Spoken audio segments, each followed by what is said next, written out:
The walls of our house felt like they were closing in on me. The peeling paint reflected the decay that had overtaken not just our home, but our lives. Each drop of water that dripped from the ceiling onto the wooden floor resonated like a tick of a time bomb, reminding me that time was running out. My mother was sick, and each day she fought harder to breathe, to hold on. My stomach churned as I watched her lying on the couch, frail and weary, the color drained from her face. I could still hear her soft voice from when I was younger, filled with warmth and love, and now all I was left with was the echo of desperation. "Mia, I am so tired," she would whisper, her eyes closing as if that moment of rest could last forever. I could see my brother in the corner, glued to his phone, blissfully ignorant of the gravity of our situation. The way he scrolled through his feed, seeking entertainment instead of help, made my blood boil. "Could you at least look up a doctor? Or find a support group for Mom?" I shot at him, my frustration bubbling beneath the surface. He didn't even look up, just shrugged. "I'm busy. I can't fix everything, Mia." "Not asking you to fix everything, just care for once." I snapped, the words escaping in a rush of pent-up anger and hurt. I dropped my bag on the floor, the heavy thud of it a modest reflection of the burden on my heart. He offered no reply, his fingers still flying over the screen as if his world depended on it, while ours was crumbling around us like old, brittle leaves. Every day passed like a ghost, haunting me with the reality that our life had transformed into a haunting landscape of worry. I worked from dawn until dusk, mornings spent slinging coffee at a small cafe, afternoons filled with cleaning houses for strangers, evenings spent stacking shelves at the local grocery store. Each job was a piece of the puzzle that kept us afloat. But the stark reality was, after every shift, I returned to a house where the only noise was the creaking wood, a neglected sickbed, and an indifferent brother. One night, I returned home with my shoulders hunched, the weight of my exhaustion weighing heavily on my spine. The smell of old takeout lingered in the air, a mix of grease and half-eaten hope. I found my mother asleep, the television humming softly in the background. I tiptoed toward her, my heart aching with worry. "Mom," I whispered softly, taking a seat next to her on the couch. Her face was drawn, sunken beneath the strains of illness. A part of me wanted to shake her awake, to demand she fight, but I couldn't. All I could do was stare at her and pray that she would wake up one day free from pain. Suddenly, the realization hit me like icy water pouring over my head. We were running out of time. The doctor had mentioned insurance complications, something about our coverage being inadequate for her specific treatment. How was that even possible? "This is ridiculous," I whispered to myself in frustration. I couldn't just sit there and watch, not when her life hung in the balance. "I have to do something," I muttered, more to myself than to anyone else. I grabbed my phone, hesitating before searching for something that felt insurmountable: loans for medical bills. The light from the screen felt like a spotlight on my despair, illuminating the sheer thought of plunging deeper into debt. "What do you want from me?" I asked the phone as if it held the answers. My hands trembled, the weight of responsibility making it hard to breathe. The first page I opened showed lenders promising quick cash, but the interest rates made my stomach twist. I pushed down the thoughts of caution. My mother needed help, and I had to act. I could not bear to be in a world without her. With a heavy heart, I pressed my thumb against the screen, filling in the application with shaky fingers. I felt like I was signing away pieces of my soul with every tap. The words $20,000 screamed at me from the screen, a figure so large that it felt like a debt I would never escape. "Mom," I murmured as I hit submit, the finality of that action crashing over me like a wave. "Hold on, just hold on." I paced the small, cramped living room, each creak of the floorboards mirroring the panic spiraling in my chest. Back and forth. My mind raced as I tried to stay focused on my mother, even as reality weighed heavily on my heart. I imagined holding that money in my hands, envisioning how it could save her life, but knowing it came with more anxiety, more sleepless nights. "What will I do after this?" I thought, feeling sick at the prospect of my dreams being suffocated under mountains of debt. Just then my brother finally looked up from his phone. "What is wrong with you?" he asked dismissively. "You look like you have seen a ghost." "I signed a loan agreement for Mom," I shot back, feeling a mix of anger and desperation bubbling to the surface. $20,000 just to keep her alive," he raised an eyebrow. "Seriously, you think that's going to fix everything? You know what those loans do to people, right? This isn't some fairy tale." "Do you have a better idea?" I snapped. "What are we supposed to do, let her just fade away? I'm doing this because someone has to care, and it's not you." The words hung in the air, loaded with all the resentment I had bottled up over the years. The air thickened between us, a palpable tension I could almost taste. He threw his hands up. Fine, just run your life into the ground. Just don't expect me to bail you out. Do you need a hug or something? I felt the sting of tears against my will. You wouldn't understand. I turned away, unable to meet his gaze any longer. The sound of my heart pounding filled my ears. The thought of drowning in sorrow was suffocating. Another day would pass, another burden would weigh down my spirit, but for now, I had to focus on the one thing that mattered most, my mother. I woke up the next morning to the sound of raspy coughs echoing through the hallway. I dashed to the living room, my heart racing as I found her coughing violently, doubled over as if the very act of breathing was turning into a struggle. "Mom!" My voice cracked as I rushed to her side, panic swirling like a storm inside me. "Mom, what's wrong?" I said, kneeling beside her, my hand resting gently on her back, trying to offer comfort.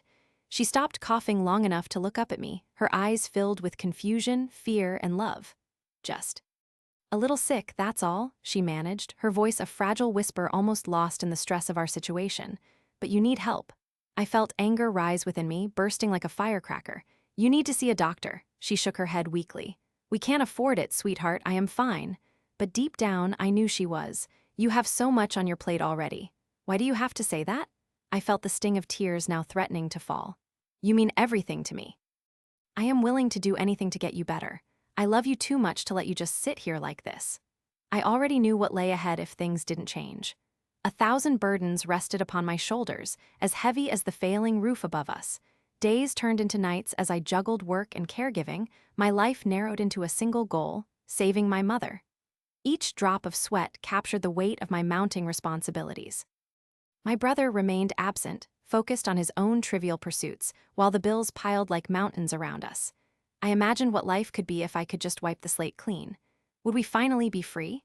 As the days stretched on, a moment of clarity emerged.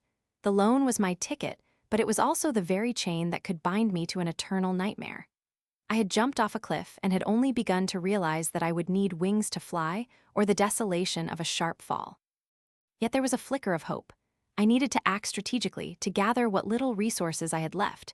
With my heart racing, I made calls to fellow workers, gleaning information about best practices for navigating the loans and medical funding options. Their advice turned into nuggets of wisdom, salves for my soul. "Look around you," one coworker said, her voice steady. "Find out what other resources exist, grants, charity organizations. There's always something out there." It was small comfort, but in that moment, it felt like a lifeline thrown into the stormy sea of my despair.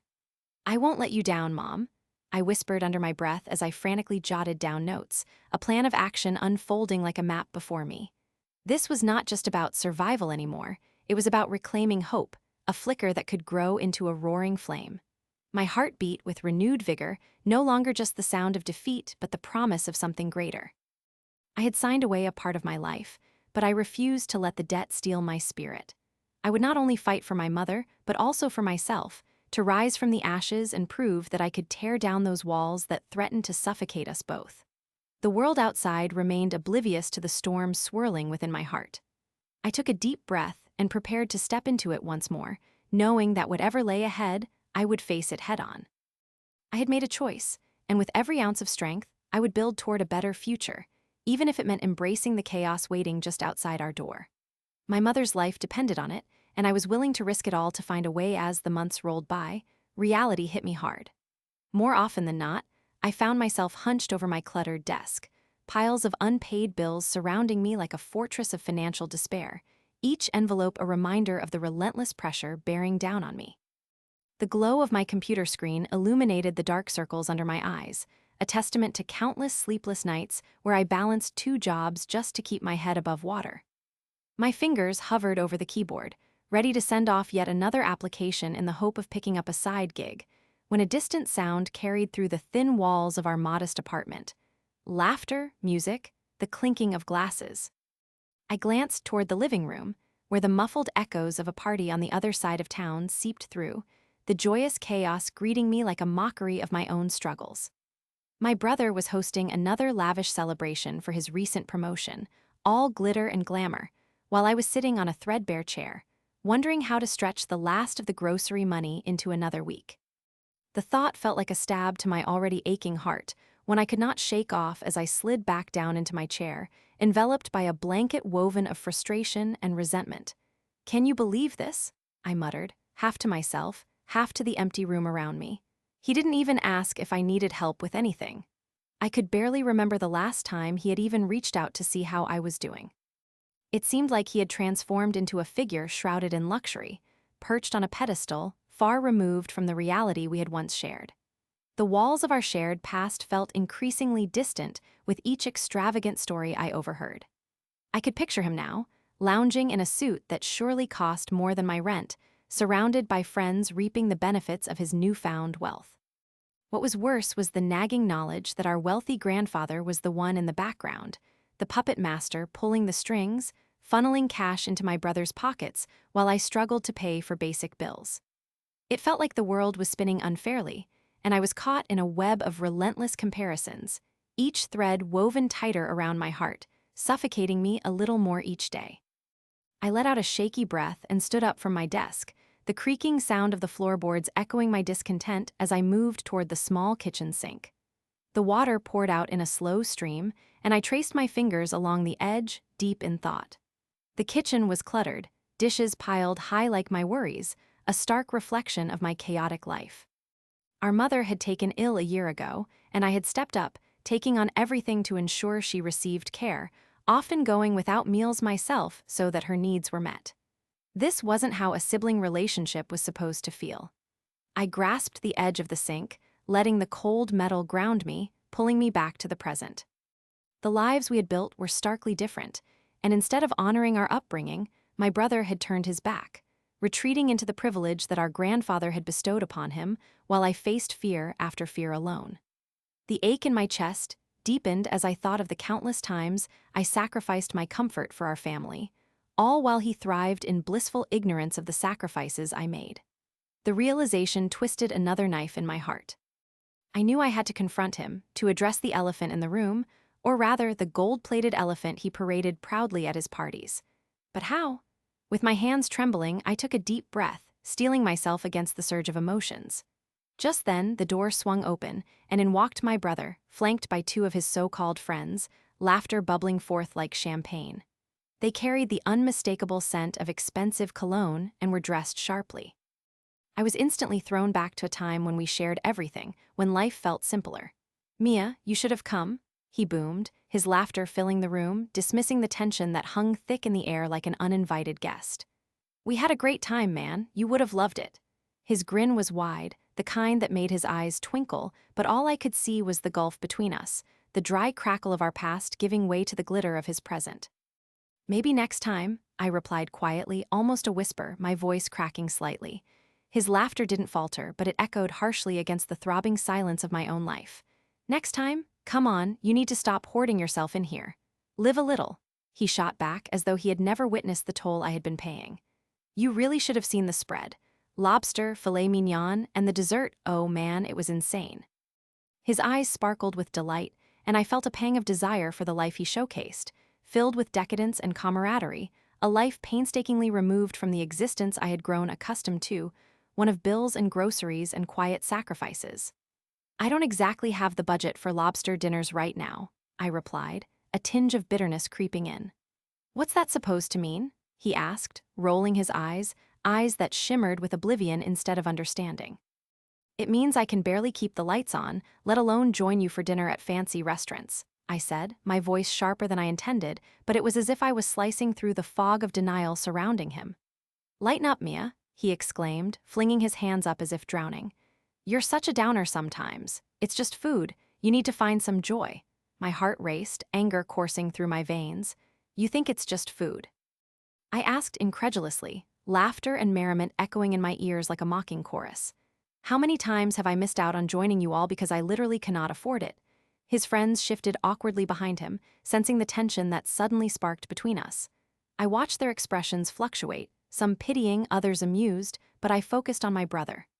Okay, I get it," he finally said, brushing a hand through his hair in a dismissive gesture that felt infuriating. "But you don't have to be jealous. Grandfather just wants to help me out because, I actually took action on my career. I'm just enjoying my success, and you should too, your family." "Family?" I spat, feeling my throat tighten with pent-up frustration.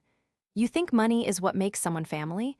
You're living a fantasy while I am stuck here feeling like a ghost in our own life. And it's not just grandfather's help you should be thinking about, it's all of my hard work that's allowed you to even be here right now. His expression twisted slightly, perhaps with disbelief, or maybe it was guilt. You sound like you're being dramatic, he said. The laughter faded from his voice, replaced by an edge that hinted at reluctance to engage deeper. Why can't you be happier for me? I invited you, you just turned me down like always. Why can't you be more aware of your privilege? I shot back, my voice rising. You live in a different world from me. Do you ever think about what it costs us? He shook his head, the dismissal evident in every movement. Mia, you always bring this heavy vibe to everything. I've got to go. The party isn't going to celebrate itself, he said, turning his gaze away from me, feigning his friends, laughter to shield us both from the uncomfortable exchange. I felt the tears prick at the corners of my eyes, frustration boiling over alongside the anger swirling in my chest. Good for you, then. Enjoy drowning in your money, I managed to say, the venom in my voice concealing the hurt more deeply than I could express. I wanted to scream, to unleash all the pent-up resentment that had accumulated over months, but the words felt like stones lodged in my throat.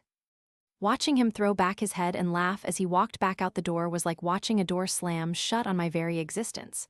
I stood rooted in my kitchen, engulfed in silence, the clamor of their retreating footsteps a stark echo of how distant we had become.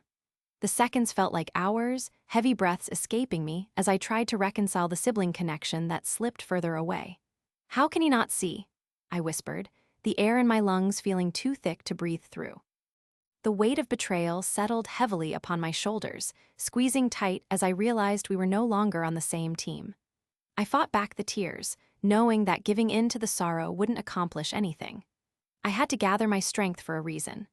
I pushed my palms against the countertop, feeling the roughness beneath my fingers, reminding me that ground zero wasn't out of reach. It was merely a step forward. As the sun dipped lower outside, casting long shadows across the room, I began to envision a plan. The sight of my brother laughing with abandon, enjoying every ounce of comfort I had sacrificed for, now felt like fuel for a growing fire inside me. How easy it would be to let it all go, to walk away as if the burden was someone else's to carry. But as tempting as that sounded, I felt an insatiable urge to confront this injustice, to reclaim not just my sense of worth, but also the dignity tethered to our shared past. Enough is enough, I whispered to the empty room, forcing my voice to hold steady. Beneath the growing embers of defiance, I felt a determination swelling.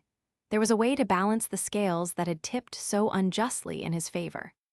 A fire ignited within me, dark and twisted, and I knew instinctively that soon, I would do what was necessary to reclaim everything I had lost. It would start with a plan, pulled from the depths of my pain and fueled by the betrayal I had felt cutting deeper than any knife. I just had to draw it all out, and when the time was right, draw my brother into the emptiness of the very lives we were forced to lead. I just wanted him to know what it felt like the worst moment came like a thunderclap. I opened the door to the living room, expecting nothing. Maybe an empty couch waiting for me, maybe a glimpse of the old popcorn bowl resting on the coffee table. But instead, I was smacked in the face by a cruel reality laid out before me. Photographs, pictures of laughter and life, of my brother's ridiculous party, were sprawled across the coffee table.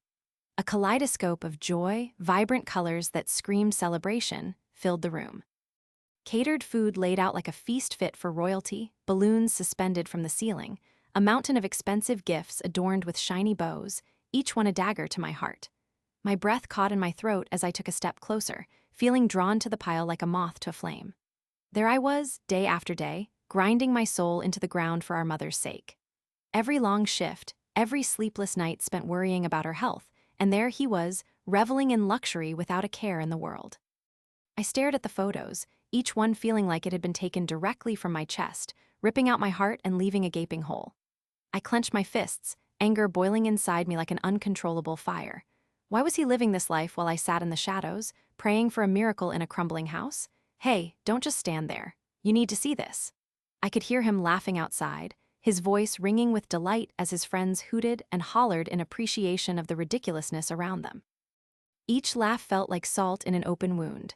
I blinked hard, trying to clear the sting from my eyes, but tears broke through, hot and relentless, spilling down my cheeks. Why did it have to hurt so much? I collapsed into the corner of the room, sliding down the wall, all my strength draining away.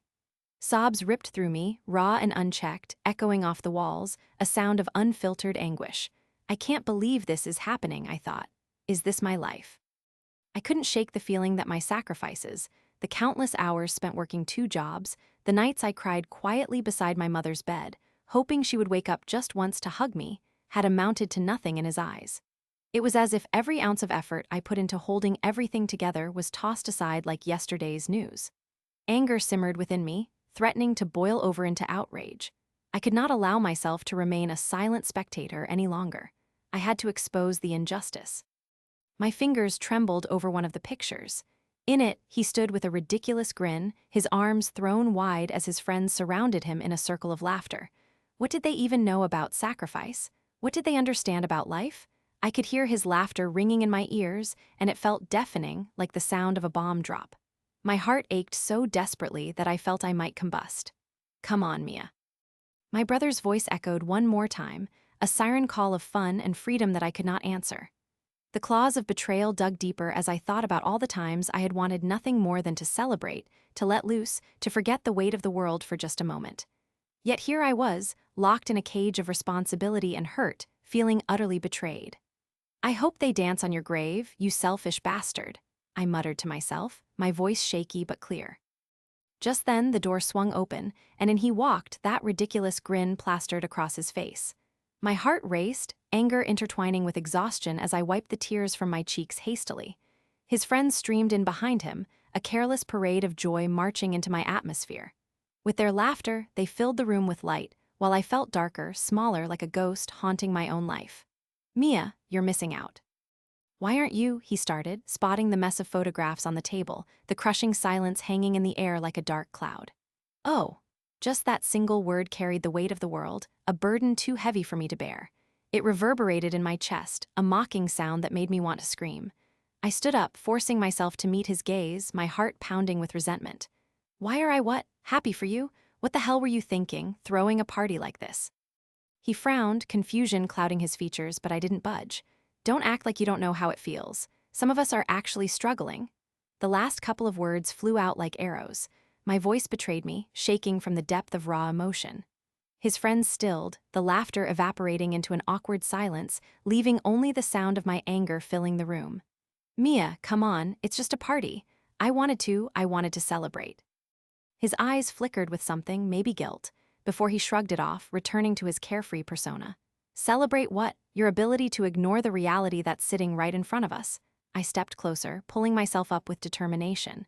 Do you have any idea what it's like for me? Do you understand the grind I go through every day just to keep our lives from falling apart? I didn't mean to hurt you. He tossed his hands up defensively. You could have joined us. You chose to stay. Away. Chosen? I shot back, my voice rising. You think I wanted to be the one weighing down our mother's hospital bills while you throw a glorified birthday bash? You act like every step you take towards success isn't 1,000 more steps away from the reality I have to endure. The room was charged now, tension crackling between us, electric and fierce. I saw uncertainty flicker behind his bravado, and for a moment, I thought he might understand. But then he masked it with annoyance, flipping his hair back like a dismissive pop star. Oh, come on, it is a party. I can't just throw a pity party every time you have a rough day.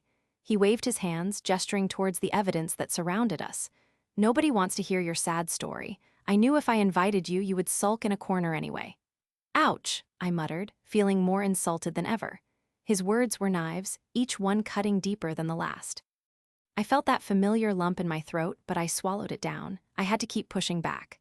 Are you really that blind that you cannot see how unfair this is? Look, he said, his voice lowering to almost a whisper, something more serious brewing beneath that light-hearted facade. I didn't know how to help. What do you want me to do? Sit in silence while you deal with everything? Yes, I shouted, feeling the rage pulse through my veins. Yes, I want you to acknowledge this. I want you to finally see all that I do for this family and realize how much I've sacrificed while you prance around with your friends. His features hardened, and my heart sank a little. You are so wrapped up in your own hurtful narrative that you can't even appreciate what I've been doing. He stepped closer, his brow furrowed. You mean to say I owe you my joy for your struggle? You want me to stop living my life because you think your pain deserves attention? I recoiled, those words hitting me harder than any physical blow could have. This isn't just about me, it's about all of us. You could have thought about Mom. You could have chosen to celebrate her recovery instead of making it all about you. I could see his temper scratching at the surface, something dark flickering in his eyes, and for a split second, a moment of connection passed between us. Right there, amidst the chaos of emotions, I dared to hope he might finally understand. But instead, the moment faded quickly, and the wall of denial slammed back down. "I'm trying to move forward, Mia," he finally snapped, frustration lacing his voice. "If that means having fun without you at times, then so be it." And just like that, the hope evaporated, leaving a chilling void.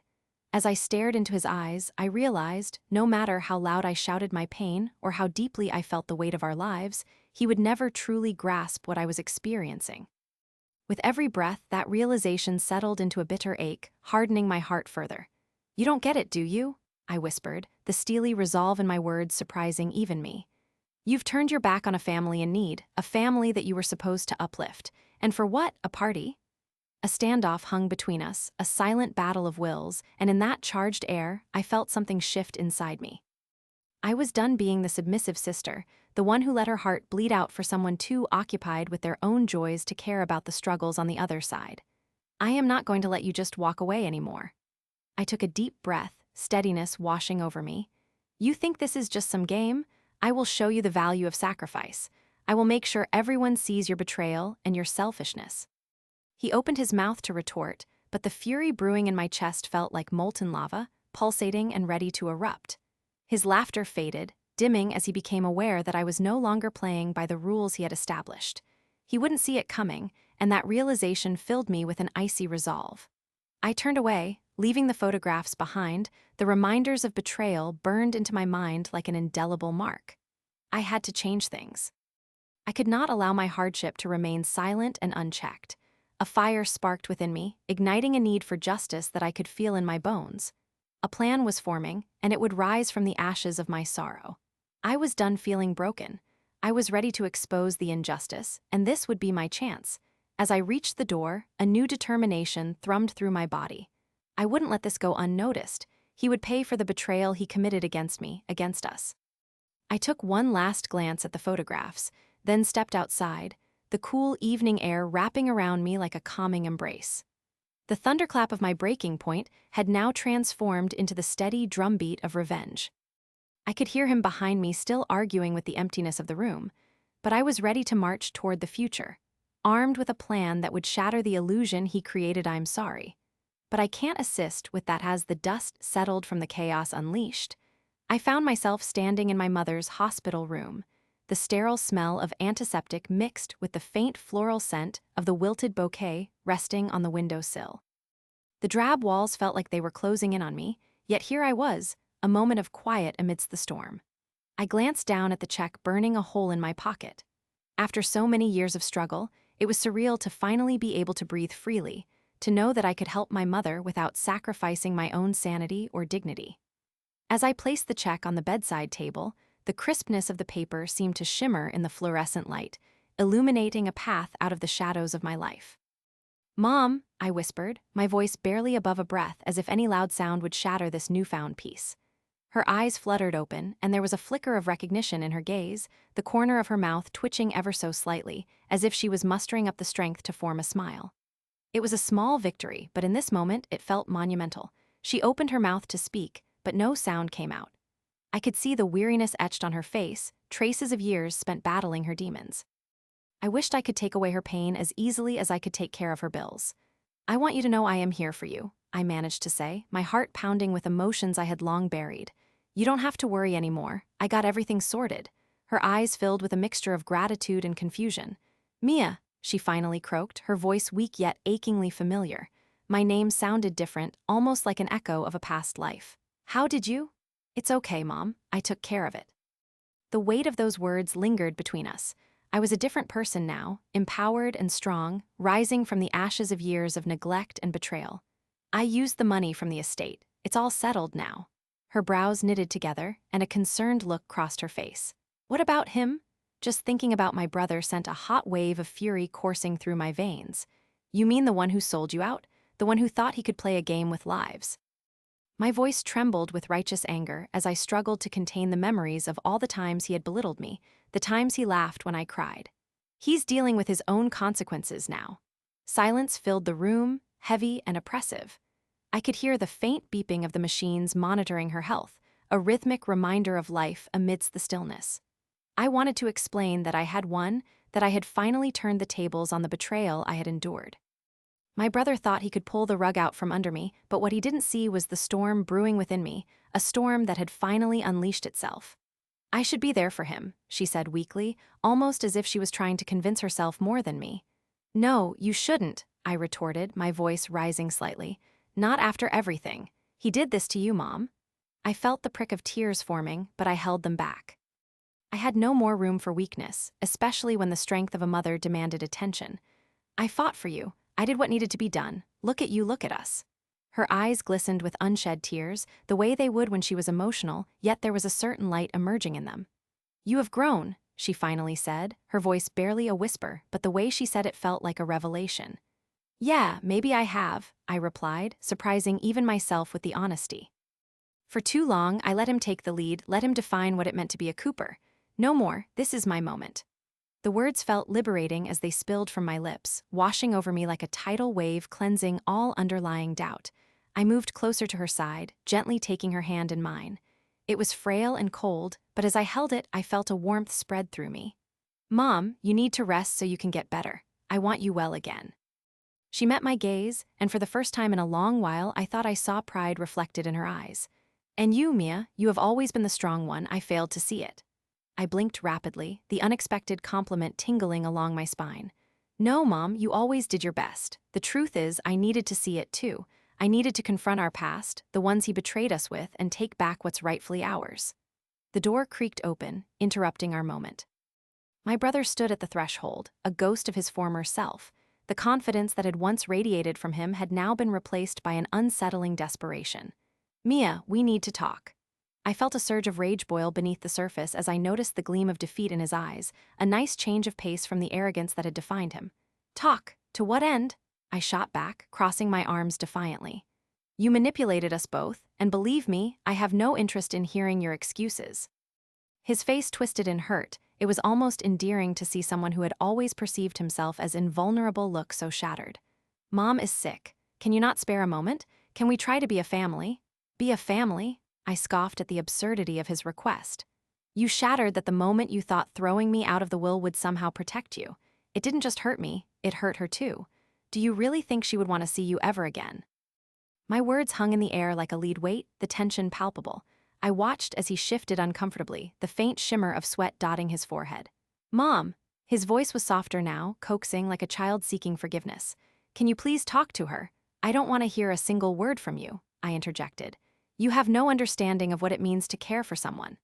My voice trembled with the weight of years spent stifling my emotions, years of silence and subjection. You think you can waltz in here and play the dutiful son after ruining everything? He flinched as if physically struck. That's not fair. I was trying to protect what was left of this family. Protect? By taking everything from us. I felt my heart race, my emotions flaring like a wildfire. When did you start valuing money over our family? Always, he admitted finally, and the honesty of his words cut through my indignation like a cruel knife. I thought I was doing what was best. Best for you, I corrected him, the fierceness of my words spilling over. I never meant for any of this, he said weakly, his eyes pleading. I was scared of losing everything. I thought if I could just take control, then maybe what? I challenged, my heart hammering in my chest. Maybe you could destroy the one person who would never betray you, the one person who cared. His shoulders slumped, the fight leaching from him as he finally met my gaze, perhaps for the first time recognizing the depth of his actions. I messed up, Mia. I messed up really bad, but I'm trying to fix things. Can't you see that? No, I can't, I shot back. You don't fix things by being selfish. You fix things by taking responsibility.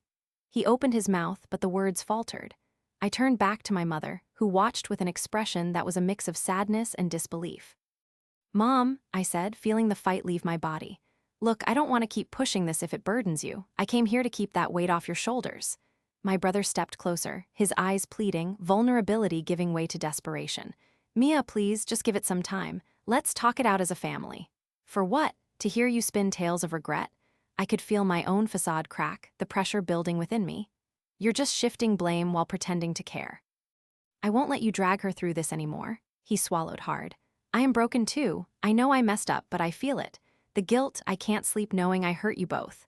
Maybe there was a shred of remorse left in him, maybe beneath the facade of arrogance had been a flicker of frailty all along. But redemption wasn't a right, it was a choice. You don't just get to demand forgiveness. You lost your chance when you chose betrayal. The silence thickened. My heart raced, each beat echoing the truth I had long fought to acknowledge. I was no longer the powerless one. I had taken back my strength, and what lay before me was not just the remnants of a shattered family, but the making of a choice far greater than either of us could understand. I just wanted to protect what was left, he finally said, and as the words hung between us, I saw the all-too-familiar glimmer of emotion in his eyes, though it felt different, more like the sibling I once knew. You're right, I can't fix this. I just want a chance to start over.